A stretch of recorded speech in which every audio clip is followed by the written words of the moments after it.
trying way too much.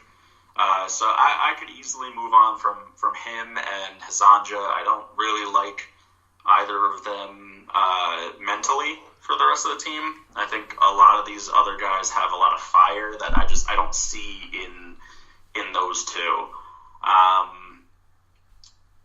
It's because they're foreigners. We've got some. Sorry? Said you just have a problem because they're foreigners.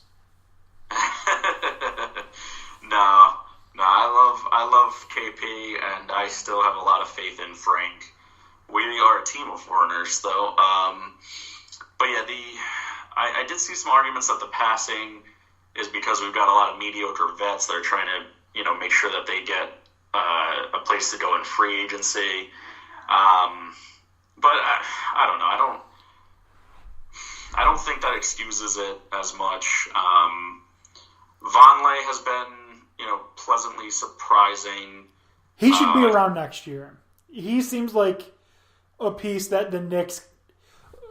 To build a championship team, you have to have great starters. You also have to have very good bench players.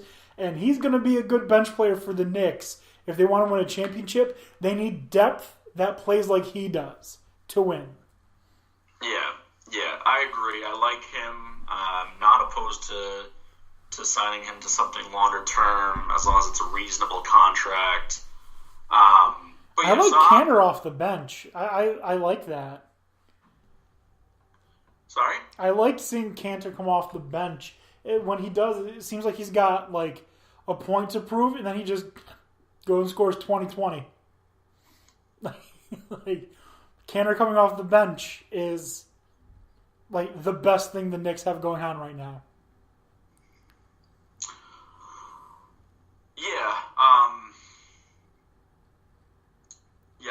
I don't know what their plan with Cantor is yet. He's solid. He's a great rebounder, but Mitch is definitely better on defense already. But yeah, it's for the Knicks. It's a brand new roster. It's a brand new coach and staff. Most of the guys we have starting shouldn't really start on any kind of decent NBA team. Most of them you would look at as bench players with potential. So we should hopefully see improvement, as the season goes on, and then that's when we really assess, what happened this season. Did the assists go up? Did these young players start to develop and get a better feel for the game, a better feel for Fizz's system, rather? I feel like it's obvious, like hidden in plain sight, kind of obvious what Fizdale's doing. Like, there's a reason Cantor's coming off the bench. There's a reason we haven't seen or heard anything about Courtney Lee. There's a reason why Tim Hardaway isn't playing the normal amount of minutes. Fizdale's saying, we know what you are, so stop. We know what you are, Tim Hardaway, so you're going to play less. We know what you are, Cantor, so you're going to play less. We know what you are, Courtney Lee, so don't rush back from that injury. We know what you are. We know what we have with you. We don't know what we have with these 9 players. So we need to see what those 9 have. Right. So that doesn't make me... It's not necessarily about losing. The losing sucks. I absolutely hate watching my teams lose. But when it doesn't look like you're trying to win, that's where I have the problem. And there are just too many games so far that I feel like the Knicks have had a lead in the fourth quarter or kept it close in the fourth quarter, and they're like, whoa, we need to slow it down. We got to suck here. So. Right.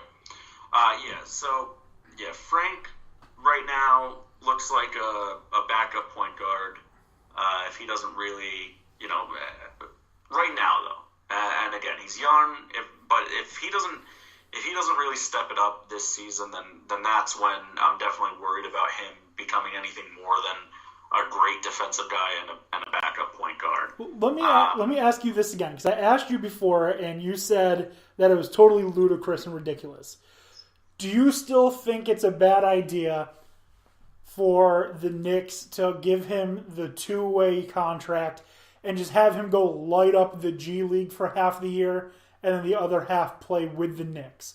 Because the best way to get a shooter hot, or best way to get a shooter's confidence going, or to create a shooter, is to have him shoot. And he is superior to the talent in the G League. He would be one of the best players. So if he plays whatever 20-some games, whatever it is, in the G League and the other 40 with the Knicks, how is that a bad thing? Because you're going to get his confidence up. I think that is... It might at first seem like a demotion, but I think doing that, and then if Kristaps Porzingis says with about 20 games to go in the NBA season that he's ready, like, no, we're going to G League you. You're going to play against lesser competition. We're not going to get you hurt, but we'll get you some reps. Yeah, I did think about that a little bit more after we had discussed it, and I do see your point. I do think, it's not. I think I was a little hasty. It's not the worst idea to have Frank go down there and see if he can dominate. Because if you can't, then you're never going to be a scorer in this league. And at least that's established. You're maybe a rotation guy. But it really would be like, all right, can you shine? And if he goes out and dominates these G Leaguers, then he can come back and be like, okay, I can get to the basket, I can score, and maybe that does kind of wake him up to that. So yeah, I wouldn't be opposed to them trying that out. KP, I kind of think they just do whatever KP wants. He needs to sign his extension, and until he does that, you keep him happy. So if he wants to, play, then yeah, you limit his minutes. If he wants to play in the NBA, you limit his minutes coming in. But yeah, let him play. Let him see where he's at, and I think behind closed doors, you say, hey, yeah, we definitely want you back on the team, but we would love to see you in the G League just to get healthy, just to get playing at a faster pace again.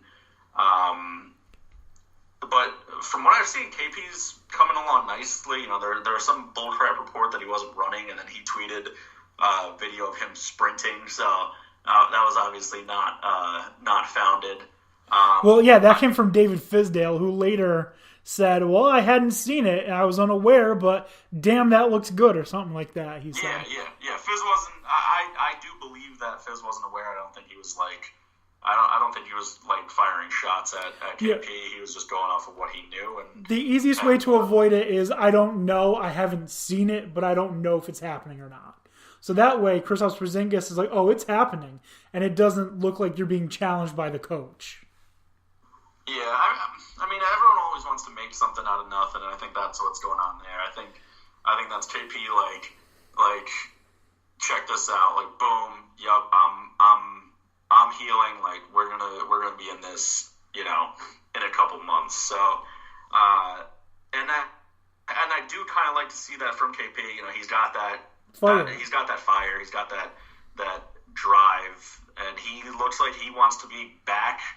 And he's chomping at the bit, and I love seeing that. But yeah, so then I'm looking at next season, and it's what? So who do we keep? And I'm thinking, as I said, I think you can easily get rid of Moutier and Hizanja. I think you keep Vonleh. You obviously keep the young guys that are on the rookie deals like Trier, Ntilikina, Knox. You're not going to get rid of Hardaway Jr. He's even when Kristaps is back, for the time being, he's the second scorer until Trier or Knox step up past him. So I think if Frank doesn't improve to be that scorer, then Frank is your backup point guard or your backup two guard along with Trier next year. Because I don't really see Trier starting yet. I think he's showing a lot of offensive potential and very well could become a starting point guard, and maybe that'll happen midway through the season next year or something, unless we bring someone in like John Wall. I don't even know. Sorry? John Wall. Yeah, like, I'm like a marquee free agent. So the point guard's kind of a blank. Timmy's going to be starting at the 2 next season. Small forward probably should be given to Kevin Knox, even though he might not be fully ready for it. We don't have anyone else really to put in that position unless we get like Durant, and then obviously Durant. Right. Power forward KP. is gonna be KP, and then center. Center should probably Cantor to start. That's what I'm thinking. It really depends on if we keep Cantor next year. If not, obviously you throw in Mitchell Robinson. I feel like you need to keep Cantor. I feel like he's a good guy for the locker room, and he's a good guy for the young guys to look at. Because he had been with the Knicks for an entire 12 games before he went face-to-face with LeBron James to stick up for Frank. Yeah. So, like that's a guy that you want to have in your locker room, to have what the Knicks wanted Joakim Noah to be is what Enes Kanter was last year. He was the physical, not afraid to get in your face kind of guy. So I feel like they have to keep him at least until he's tradable next year. Right. I'm not opposed to keeping him for the right price. I think he's a free agent after this season. Restricted. So is he restricted? I think it's a restricted free agent. Oh, okay. I thought he was a UFA. Okay. So if he comes back for the right price, then I think that's an area you tinker if you're Fizdale. You put in him and you put in Mitch, with KP, and you see how that functions, because obviously Mitch and KP, that's a defensive powerhouse of a starting front court. But if then you've got Cantor coming in as your backup center, is his offense going to make up for his lack of defense? Yes. Who's going to be his power forward? Probably Vonleh with like a small ball type of look. So it might end up having to be situational. Who starts at center? Because KP in there obviously fills up a lot of Cantor's shortcomings on D, and then Mitchell Robinson would be a great defender, and then maybe he could get his offense going a little bit more against the bench. So I think that's an area to tinker. Your backup two guard should be, again, if Frank doesn't improve, should be Frank and Trier. Then you're probably going to have Damian Dotson as your as backup small forward or something. So I think that's most of the Knicks roster next season. One marquee free agent I think comes in. I don't know, and one potentially very high draft pick like Zion. That could be like Zion and like or Reddish or whoever, and Barrett. like Durant or Kyrie. So you got 1-1, and obviously the free agent is good, and then hopefully that draft pick has comes to their potential, and then you got the KP powerhouse and that marquee free agent powerhouse, and then you've got a lot of talent around them that's young, and they're not going to instantly become a great serious contender, but they pretty instantly become a playoff team in the East. and then you'd have this just really solid core to try and get to gel together. And then you're